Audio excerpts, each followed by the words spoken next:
Bonjour à toutes et bonjour à tous, bienvenue dans cette nouvelle vidéo. Ravi de vous retrouver aujourd'hui pour un tutoriel import-export sur comment calculer votre prix de vente quand vous achetez en Chine. Alors si vous regardez cette vidéo, c'est que vous êtes forcément intéressé par l'import-export. Donc n'hésitez pas à vous abonner, ça vous permettra de recevoir une notification pour les nouvelles vidéos.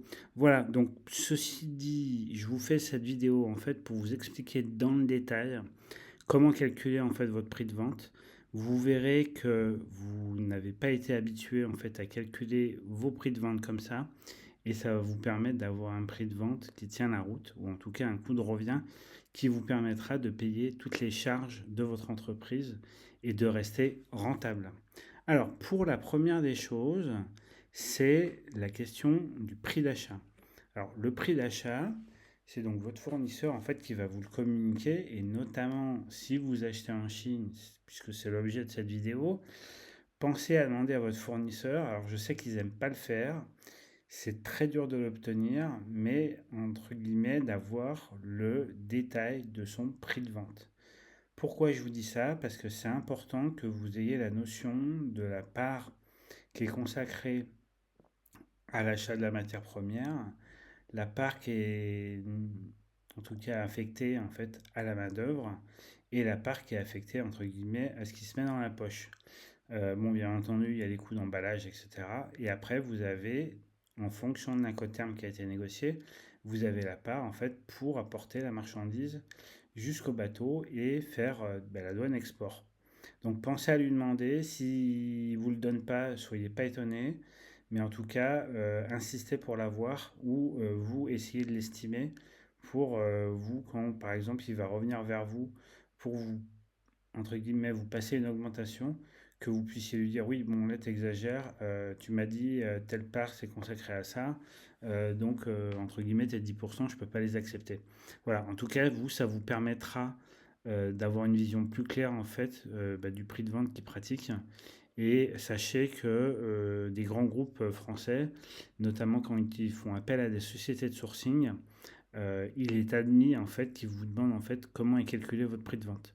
Donc sachez que à haut niveau, ça se fait de manière régulière.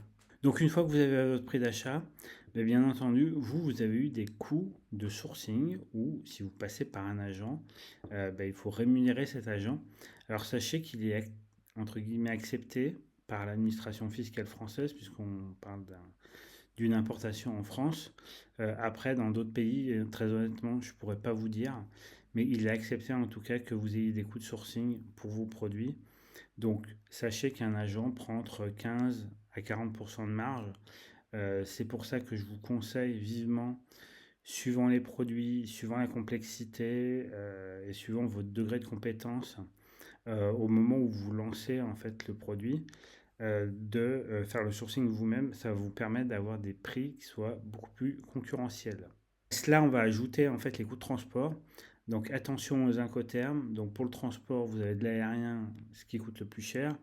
Sachez que dans l'aérien, vous avez différents prix aussi, hein. Vous avez l'aérien très urgent et vous avez l'aérien, bon, j'ai le temps de m'arrêter dans un pays et puis après d'arriver en France. Donc, suivant le degré d'urgence de votre envoi, vous pouvez faire de belles économies, donc pensez-y. Et bien entendu, on a la solution la plus économique, c'est le maritime. Et après, effectivement, on a le train. Le train est une solution très écologique, notamment quand vous achetez en Chine, vous avez un service pour emmener vos, en tout cas importer vos marchandises en France, qui est très efficace, qui fonctionne très bien, qui est légèrement supérieur au maritime en termes de coût, mais qui est légèrement inférieur en termes de délai. Donc c'est une option qui est très intéressante. Et puis après, si vous connaissez le CIR, c'est en fait une partie en bateau et une partie en avion. Donc sachant que la partie en avion est gérée par Emirates, donc généralement, c'est des Dubaï-Shanghai, des Dubaï-Hong Kong. Donc pour apporter les conteneurs de marchandises en bateau jusqu'à Dubaï. Et après, c'est Emirates qui prend le relais pour la livraison, notamment en France. Donc suivant votre ville, ce sera Paris, Lyon ou Nice. Donc après, vous rajoutez bien entendu vos droits de douane.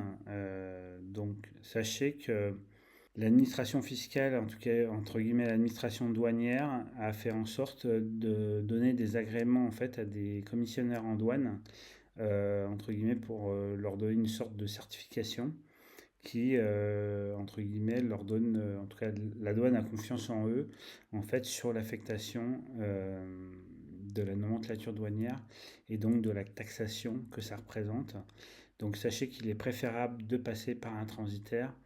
Certaines personnes veulent essayer de le faire eux-mêmes pour économiser un petit peu d'argent, mais sachez qu'il y a de grandes chances que l'administration fiscale vous tombe dessus pour justement vérifier avec vous que vous ayez fait la bonne imputation douanière et donc que vous soyez taxé sur la bonne base. Ensuite, à ça, ben, une fois que vous avez tout ça, vous avez votre base taxable pour payer la TVA. Donc la TVA, tout le monde la paye, même les particuliers. Donc là, comme je dirais, il n'y a pas de jaloux, tout le monde a la même enseigne, sauf effectivement si vous pouvez avoir un agrément en fait avec la douane pour éviter en fait de faire l'avance de trésorerie. Mais bon, c'est des dossiers qui sont longs à monter et il faut avoir une dizaine ou une quinzaine d'importations qui se soient déjà réalisées pour pouvoir monter ce dossier-là. Ça nous donne un prix rendu France. Donc attention, c'est pas votre prix de revient. Un prix rendu France, là pour l'instant, vous avez payé tous les coûts pour faire venir vos produits. Maintenant, il y a la question de faire vivre votre entreprise et donc notamment les personnes ou en tout cas le service d'approvisionnement, les services administratifs de votre entreprise, vos frais publicitaires, vos coûts marketing, etc. Bah, tout ça, il faut bien le payer. Et il y a un moment donné, si par exemple vous travaillez avec des commerciaux qui travaillent uniquement à la commission, bah, sachez que la marge commerciale, quelquefois, ne suffira peut-être pas. Donc soyez très vigilants à ça. Et notamment, si vous avez des commerciaux payés à la commission, donnez-leur toujours des prix de revient en ayant intégré en fait tous vos coûts administratifs et vos coûts entre guillemets pour faire tourner votre entreprise, notamment pour payer votre comptable, pour payer en fait toutes les personnes qui travaillent avec vous. C'est très important, ça vous évitera d'être dans des situations critiques. Sachez que ça arrive dans toutes les entreprises, même les meilleures. Souvent, en fait, si vous laissez aux commerciaux, entre guillemets, la porte ouverte, hein, ben beaucoup, je ne vais pas non plus dénigrer une profession, mais beaucoup, en tout cas, pour vendre, vont prendre la marge minimum. Et quelquefois, ben, vous pouvez mettre en difficulté votre entreprise.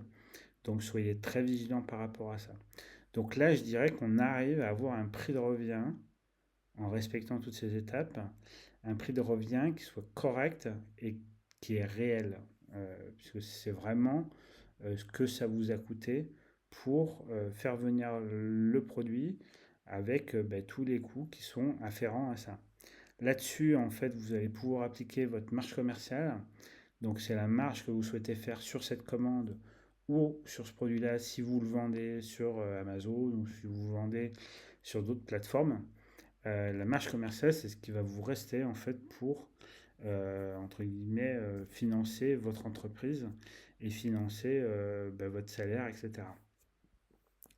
Donc vous arrivez donc à un prix de vente hors taxe sur lequel on applique une TVA. Voilà, et après, une fois qu'on a appliqué la TVA, on arrive au prix de vente TTC. Voilà, je pense que vous avez appris beaucoup de choses. Donc sachez que si vous voulez aller plus loin, vous avez une formation complète de A à Z. Je vous explique tout pour réussir à monter un business import-export. Donc c'est une formation offerte. Donc n'hésitez pas à en profiter. Et si vous vraiment vous souhaitez aller au bout et vraiment monter un business, ben, vous avez une formation qui s'appelle 90 jours pour réussir dans l'import-export. Et là, vous avez 11 modules de formation. Je rentre dans le détail. Vous ressortez de cette formation comme un vrai professionnel ou une vraie professionnelle de l'import-export. Et je vous explique tout de A à Z, de l'administratif au sourcing en passant par le commercial. On va vraiment dans le détail. Le but étant que vous ayez une structure qui soit solide et que vous ayez un business qui tourne au bout d'un an. Voilà. Donc à la fin de l'accompagnement, notamment si vous choisissez la solution avec le coaching, sachez que vous avez une promotion en cours. Donc n'hésitez pas à en profiter. Voilà, en tout cas, je vous remercie d'avoir suivi cette vidéo. Comme toujours, si ça vous a plu, merci de mettre un like. Si vous pensez que ça peut aider quelqu'un, partagez-lui cette vidéo. Et puis, si vous n'êtes pas encore abonné, n'hésitez pas à vous abonner. Voilà, merci beaucoup et je vais vous souhaiter une bonne journée, une bonne soirée ou une bonne nuit.